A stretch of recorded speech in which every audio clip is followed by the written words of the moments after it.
ਆਉਂਦੀ ਜਦੋਂ ਤੂੰ ਮੇਰੇ ਨੱਗ ਨਾਲ ਜੇ, ਦੁਪਹਿਰੇ ਅੱਜ ਫਿਰਦੀ ਮਚਾਉਂਦੀ ਕਾਰ ਜੇ।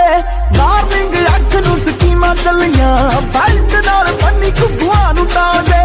ਭੀੜ ਵਿੱਚ ਖੜੇ ਕਿਰਦਾਰ ਦੋਗਲੇ,